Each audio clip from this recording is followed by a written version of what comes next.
aziz möhteremleri, Kamina Dilnur'dan hemminglarga o'ttiq salom.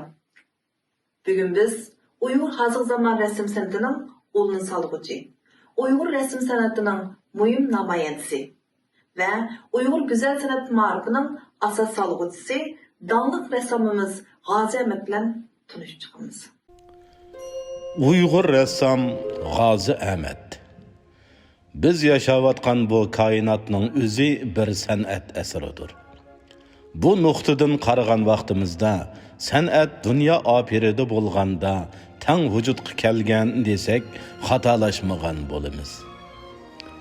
Uyg'urlarga oid tasviriy san'at rasmlari eng dastlabda qiyotash rasmlarida ko'riladi. Bo'libmi dunyoga mashhur bo'lgan qutubiy qiyotash rasmlarini misolga elishqi bo'ladi. Uyg'urlarning qadimgi ajdodlari ko'chman hayotda yashagan vaqtlardan boshlab qabri toshlari yoki tarixiy xotiralari uchun tikilgan tosh haykallar qiyotash rasmlaridan taraqqiy qilgan holatdagi tasviriy san'at hisoblanadi.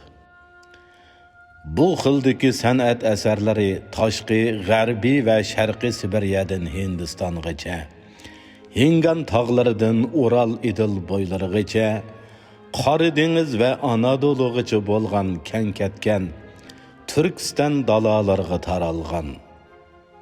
Bo'libmi Tarim vodisi, Olib Ertunga, Afrasiyab diyoridan qezib olingan qumtosh yog'och, sapal ve laydın yasalgan heykeller, Buddizm heykel tarashliq san'atida alohida o'rin tutudi. Xotan yotgan xarobiligi, Maralvishi to'q saray, Baydiki qizil ming uy, Qori shahar sho'rchuq xarobisi, Ko'rla Meyran Yarg'ul va Idiqut, Dasht ota shahar xarobilaridan olamga mashhur heykeller tam rasmlari tepildi.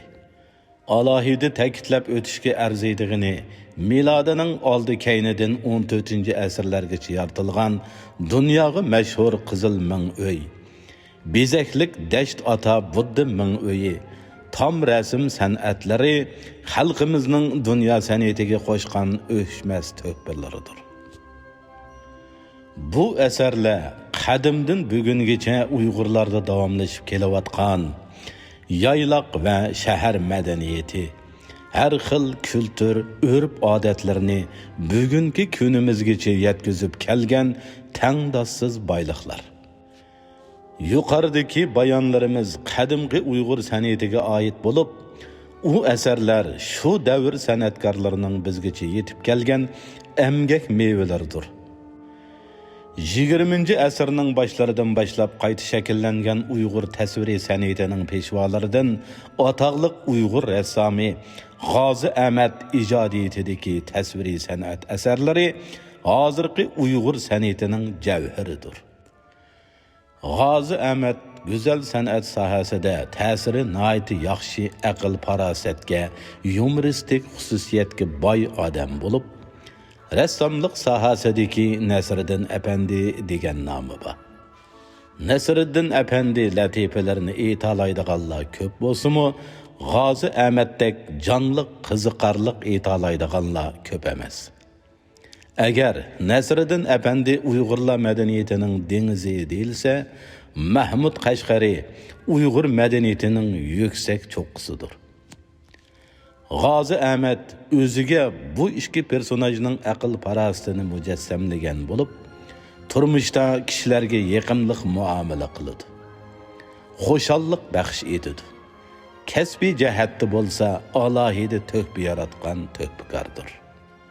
Agar G'ozi Ahmadning o'qituvchisi Abdukerim Muhammad Ali sobiq Shinjong institutida o'qituvchilik qiladigan Rus rassom Geryanov va Leyan qatorliqlarni diyorimizning hozirgi zamon maybuyoq rasm tarixidagi tunji avlod rassomlar deyilsa, G'ozi Ahmad ikkinchi avlod rassomlarning sarkisi hisoblanadi.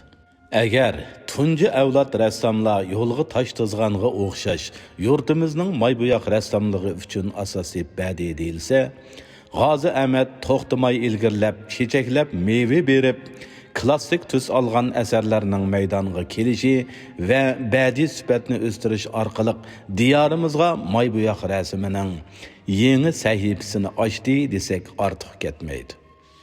20. əsrinin 60. yıllarında yaş G'azi Ahmad G'erib Sanam namlıq Doğ maybuyaq rəsmini yeni yıl soğusu sübtida sizdi. O tarixte ötken Uyghur yigit kızlarının muhabbet erkinligini mədihiyləş obyekti qilib, mustabid kuchlarning yoshurun qas qilishidek ziddiyetlik vaqaligini asas qilib, rahimdillik bilan razillik, erkinlik bilan mustabidlik, pak muhabbet bilan muhabbatni dafsandi qilish o'tirsidagi to'qinishlarni ichib bergan.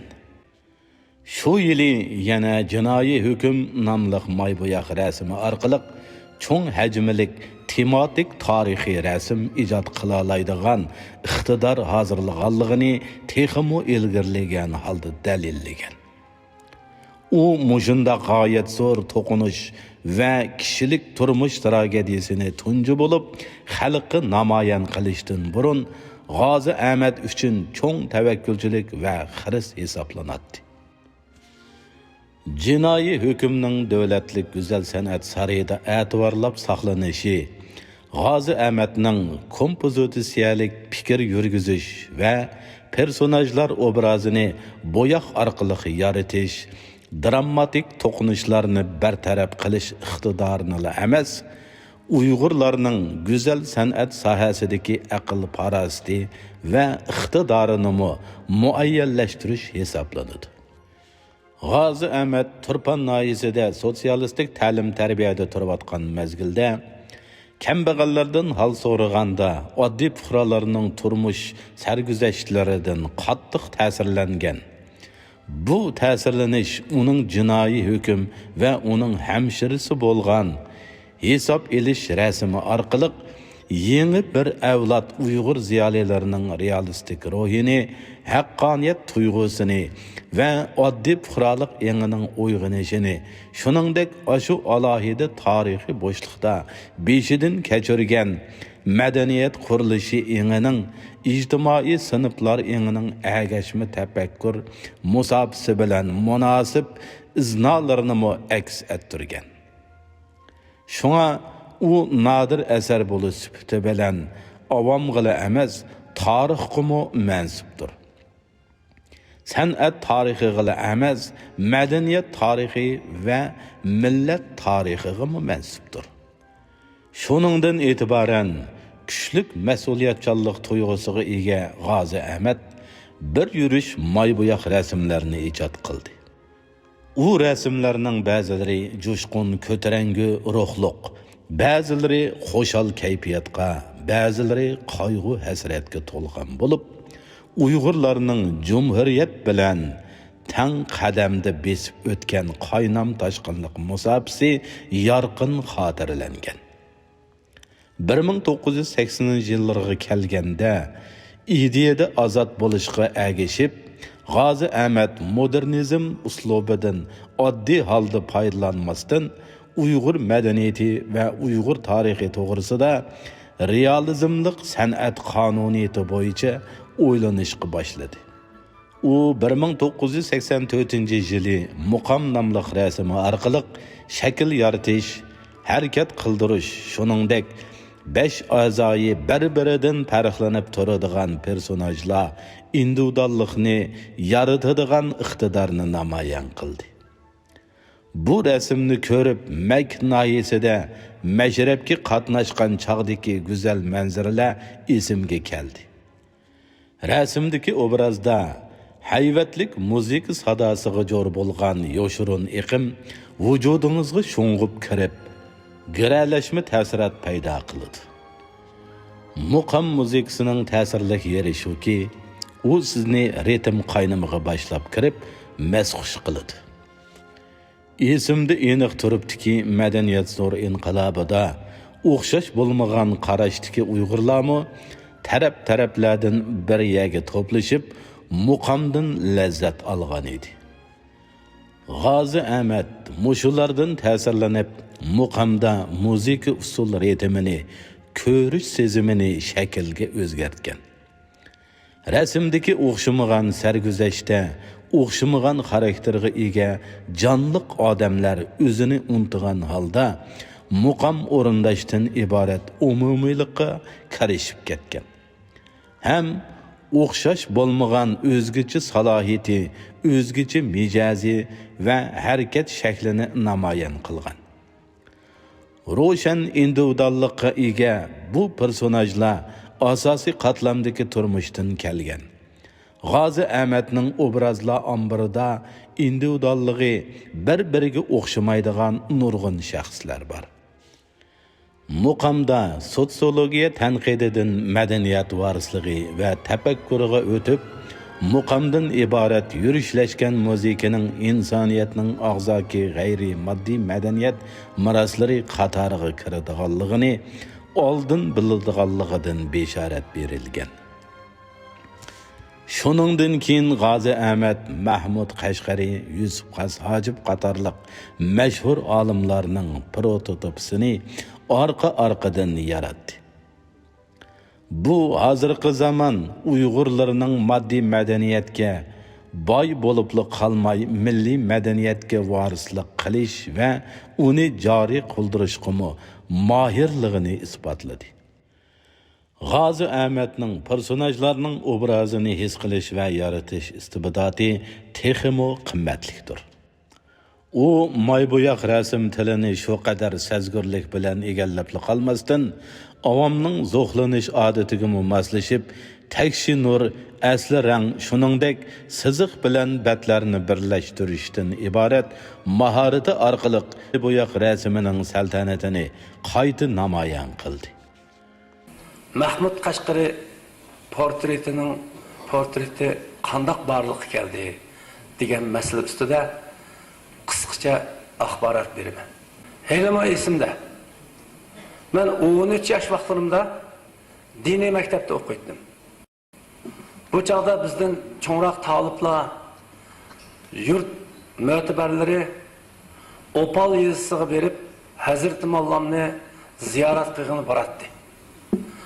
Ular qaytib kelgandan keyin bu Hazrat Mollam nahayat ulug' olim ekan desa, ba'zilari bu kishi avliyo darajasiga yetgan kishi ekan deb keladi. Yana ba'zilar Mahmud Qashqarining jasadini bir egiz tog'ning tepasiga dafn qilgan ekan. U qabrining oldidan bir buloq suv davomli chiqib turdi ekan. Tog'ning bag'ridan suvning chiqishi normal ahvol. Lekin bu tog'ning tepasidan qabrining oldidan suvning chiqib turishi bu bir sirliq masala ekan deydi. Ba'zilar yana deydi, bu maqbaraning endi katta jome bor. Jomening endi qiroatxona, uning endi hujralar bor ekan. Shu hujralarga kelib istiqomat qilib qaytadiganlarning oyog'i uzilmaydi ekan deb ta'riflaydi. Mening bolalik qalbimga bu Hazrat Mollamni bir avliyo sifatida ulug'lash ashundoq bir ideya mening kallamda paydo bo'lgan bolalik vaqtimda. Men o'zim bir rassom bo'lish sifatim bilan menda yana bir tuyg'u paydo bo'ldi. Ya'ni bizning bu ulug' olimimizning portretini yaratish kerak degan niyatga keldim. Endi bu yerda bir masala bor. Birmuncha kishilar menga savol qo'yishdi. Bu Mahmud Qashqarining siymosi haqida bir material bormidi? Bundan burun o'tganlar buni sizganmi? Siz nimaga asosan buni sizib chiqdingiz deganga o'xshash savollar qo'yilishga boshladi. Endi men demoqchimanki, bu bosh so'ngki odamning bosh shaklini, uning boshning cho'ng kichikligi, yuzi so'zinchoqmi yoki yumaloqmi, ma'ni so'ngki egizmi, qonshaliqmi yo qanday, mushuning o'xshash alomatlarni tushuntirib beradi. Lekin bir odamning obrazini aniq tasvirlab berdigini, uning qosh, ko'z, eg'iz, burun, quloq bo'ladimi, buning yuzining kitti, semizmi, o'ruqmi, soqolliqmi yoki soqolsiz ko'simi. Eng muhimi bu aql farosatlik olimmi yoki bir aqlsiz zolimmi? Buni bosh sumakka qarab farq qilib bo'lmaydi. Shu sababdan men bizning bu ulug' olimimizning jasadlarini, uning tabarik ustixonlarini ko'lab, uni ko'rishni to'g'ri topmadim. Men o'yladim, Mahmud Qashqarning portretini yana shu Mahmud Qashqarning makonidan izlash kerak. Uning avlodlari ichidan izlash kerak. Uyg'ur xalqining orasidan izlash kerak. Mushu niyat bilan men Opal yezisini ko'p qitim araladim. Hatto Qashqa viloyatini mushu maqsad bilan ko'p qitim araladim. Nurg'un materiallarni to'pladim. Bunda bir so'z bor. Yozuvchi o'zini yozadi, rassom o'zini sizdi deydigan. Bu olimning asarlarida bu olimning portretini bizga qiyos qilib beradigan, bizning ko'z oldimizga keltirib beradigan bir muncha iboralar bor. Men Yusuf Xosajibning portretini ishlagan. Yusuf Xosajibning Qudatqiblik dastonining 31-bobida xos hojib bo'lish uchun buni 10 turlik shartni hozirlagan bo'lish kerak deb aniq o'tirib qo'ygan. Demak, shu davrda shu 10 turlik shartni to'liq hozirlagan birdan-bir kishi Yusuf Oxun. Shuning uchun u xos hojib unvoniga erishgan. Endi Mahmud Qashqarning portreti Yusuf Xosajibga o'xshamaydi. Yusuf Xosajibga o'xshash xonzoda, shahzoda. Mahmud Qashqar ham shahzoda. Lekin Mahmud Qashqari u butun aql farosatini shu tadqiqotga bag'ishlab, o'rnidan chiqib bu nəhayət qaysarlik, batırlıq bilan safarga otlanib 15 yil tekshirish yapgan. Mahmud Qashqari yolg'iz aql farosatlik olim bo'lib qolmasdan u jismoniy jihatda kuch qudratga to'lgan botir, qaysar mushtaq bir no'ch odam. Shuning uchun har qanday qiyin xatarga tavakkul qilib bu nurg'un yerlarni kezgan. Turkiy tilda so'zlashadigan millat, qabilalarni aralgan, buni o'zaro selishtirgan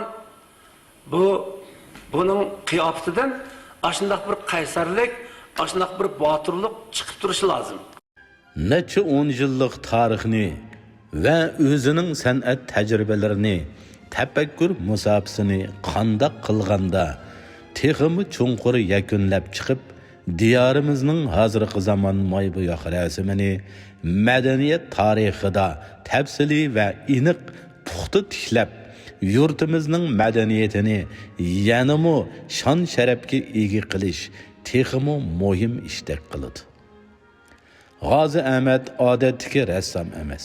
Shunga u o'ziga mansub bo'lmasdan, balki Uyg'ur diyori madaniyatiga tavadur. Shundaqla Uyg'urlarning shakl yaratish san'ati tarixidagi Mahmud Qashqaridir.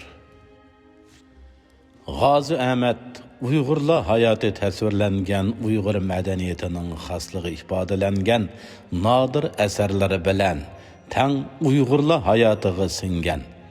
Hatto Uyg'urlarning ijtimoiy madaniy hayotining bir qismiga aylangan bir san'atkor. G'ozi Ahmad Uyg'ur elining ichki va sirtidagi go'zal san'at sohasida ta'siri nihoyatda zo'r bir to'pkor rassom. Uni o'z sohasidagilar Uyg'ur hozirgi zamon moybo'yoq rasm tarixidagi ikkinchi avlod rassomlarning eng sarxili. Uyg'ur moybo'yoq rasmchiligining yangi sahifasini ochquchi deb ta'riflashidi. G'ozi Ahmadning Mahmud Qashqari va Yusuf Xosajibdan iborat ikki buyuk olimning portretini yaratgan surati ko'plagan ellarda e'tirof qilinishga erishgan. Uning muqam va boshqa Uyg'ur milliy madaniyati va turmush urf-odatlarini aks ettiradigan bir yurish rasmlari xalqaro mukofotlarga erishgan. 54-yili sobiq Xinjiang institutining san'at fakultetiga o'qishga kirib, 1957-yili o'qishni tamomlagan. hamda shu maktabda o'qituvchi bo'lib xizmat qilgan. U o'z kasbiy ijodiyatida mo'l hosil qozongan talantliq rassom bo'lishdan sirt, hozirgi zamon Uyg'ur rassomligi va go'zal san'at muarifining asos sog'uvchilarining biri hisoblanadi. G'ozi Ahmadning tarbiyalashida bir turkum o'rta yosh va yosh rassomlar o'sib yetilib chiqdi. Assalamu alaykum. Ekran oldidagi barliq qarindoshlarga salom. Men bugun qarinishimiz Dilnur xonimning taklifiga binoan ekran oldida o'tiribdiman. Dediki, marvoytada men marhum rassom G'ozi Ahmad to'g'riliq hujjatli film ishlamoqchi. Siz marhumdan olgan ta'sirotınız to'g'riliq bir necha jumla gap qilib bergan bo'lsangiz degandikin, men ma'qul ko'rib bugun ekranda nayt oddiy qisqacha tushunchalarimni, ta'sirotlarimni so'zlamoqchi bo'ldim. Marhumni madiyalsak bizning gaplarimiz yetmaydi. Albatta, ama men G'ozi muallimning men qoldirgan ta'sirotlari to'g'riliq so'zlasam, G'ozi Ahmad muallim haqiqatan shu jinoiy hukm, g'arib sanam, 12 muqam qatorliq asarlarida ifodalagandek Uyg'urlar hayotiga nihoyatda cho'nqur cho'kkan ham Uyg'urlar hayotini nihoyat yaxshi biladigan, ham mo'l bilimga ega bo'lgan, ham tarixshunos desam xatolashmayman, shundoq cho'nqur bilimga ega bo'lgan bo'libmi Uyg'urlarning xarakteri, xususiyati, Uyg'ur madaniyatining aloyligini shundoq yuksak pallada biladigan bir ustoz.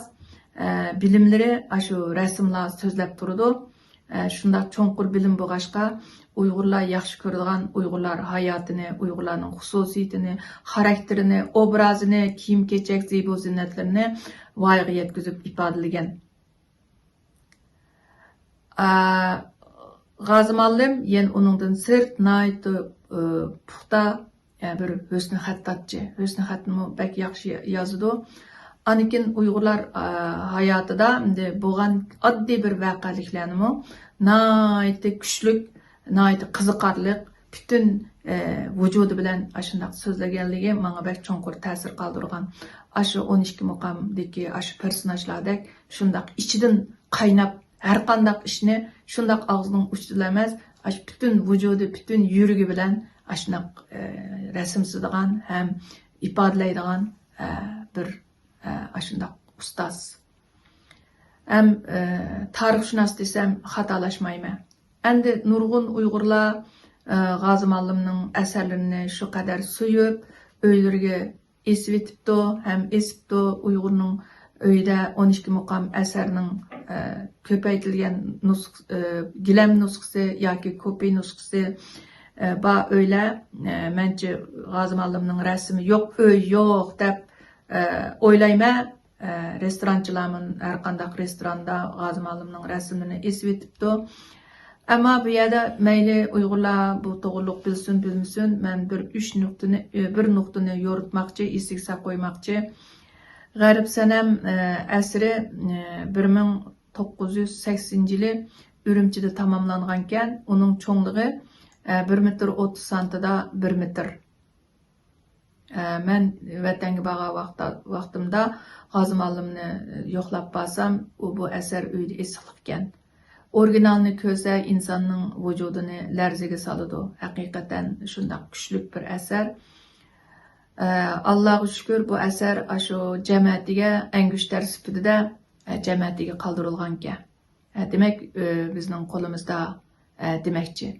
Muqam asri 1984-yili Xotanda tamomlangan ekan. Muqam asrining asli original cho'ngligi 1 metr 20 santimetrda 1 metr 90 santimetr. Afsus, hozir u Jungo san'at sarayida saqlaqliq ekan. Demak, bizning qo'limizda emas. Endi bu asarlari vakil xarakterlik desak bo'ladi. Nurg'un Uyg'urlar bu asarlarni nihoyat yaxshi ko'rib, o'ylariga nihoyat so'yib, o'ylariga esib etibdi. Bu asarning hech bo'lmasa originalining qanchalik cho'ngliqda qachon tamomlangan, hozir nima ekanligini bilish zarur deb o'ylayman. yeni kelib ba'zi rasmlarni o'sha Uyg'ur davosiga has qo'shayotgan hukumat odamlariga so'g'at qilinayotganligini ko'rdim.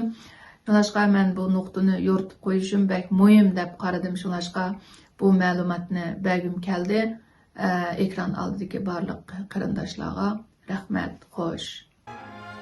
Uyg'ur hozirgi zamon rasm san'atining ulini salg'uvchi buyuk rassom G'ozi Ahmad 2017 yili 26 noyabr kuni Urumchida biz bilan mangulik xo'shlashdi.